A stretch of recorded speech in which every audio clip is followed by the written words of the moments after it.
ខ្ញុំនិយាយអញ្ចឹងខ្ញុំទៅនេះទោះបីជាគេអត់បំពេញបំណងខ្ញុំក៏ដោយប៉ុន្តែគឺខ្ញុំទៅបំពេញបំណងគេដែលគេទាមទារសពតនៅព្រះអង្គដល់ការខ្ញុំពិតជាទៅហើយខ្ញុំគឺពិតជានៅតែប្រកាន់ជាប់ពាក្យមួយថាសូមទៅដល់ថ្នាក់ដឹកនាំទាំងអស់ឯកឧត្តមលោកជំទាវលោកអុកញ៉ាទាំងអស់ដែលការដែលខ្ញុំទៅនេះខ្ញុំគិតថាវាពិតជាមានផលប៉ះពាល់ប៉ុន្តែគឺខ្ញុំអត់មានជំរឿទេគេបង្ខំខ្ញុំមហាជនក៏បង្ខំខ្ញុំបើខ្ញុំមិនទៅខ្ញុំអត់ដឹងថាខ្ញុំមានជំរឿអីទេអញ្ចឹងការបកស្រាយរបស់ខ្ញុំទាំងអស់គឺស្មើនឹងសូន្យទាំងដែលខ្ញុំអត់បានខុស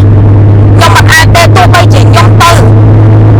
យ៉ាងម៉េចក៏ដោយខ្ញុំបានប្រាប់អ្នកទាំងអស់គ្នាខ្ញុំពីមានបញ្ហាគ្រោះថ្នាក់ដោយសារតែបុគ្គលនឹងម្ដងលើកនេះខ្ញុំនៅតែសម្រេចចិត្តថាខ្ញុំទៅទៀតដល់ខ្ញុំអត់ខ្វល់ថា1ម៉ោងក្រោយខ្ញុំស្លាប់ឬរស់ទេប៉ុន្តែខ្ញុំបានបកស្រាយអស់ហើយខ្ញុំបាននិយាយការពិតអស់ហើយទោះបីជាខ្ញុំស្លាប់ក៏ខ្ញុំបាត់ផ្នែកចិត្តដែរខ្ញុំតាំងកោចំហមួយថា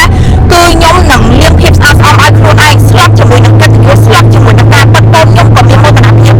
អញ្ចឹងគឺខ្ញុំដូចខ្ញុំនិយាយចឹងខ្ញុំអត់ដឹងថាអ្នកណាឬក៏គេមានបំណងអីមាន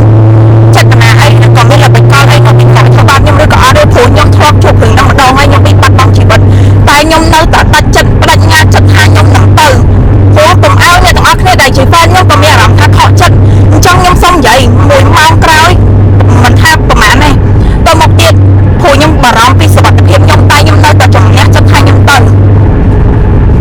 ហើយកុំសួរថាមិនបានខ្ញុំបារម្ភពីសុខភាពខ្លួនឯងមែនបើអត់មានរឿងធ្លាប់កើតឡើងលើខ្ញុំតែគម្រាមកំហែងដល់យុវជីវិតខ្ញុំអត់ខ្លាចទេប៉ុន្តែធ្លាប់មាន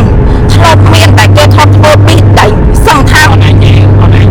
ជឿដែរព្រោះខ្ញុំមានអត់មានផតណាអីដើម្បីចោតប្រកាន់ខ្ញុំអត់មានផតតាំងដើម្បីចោតប្រកាន់គេគាត់ជាសាស្ត្រីតែខ្ញុំមានគ្រួសារជាសាស្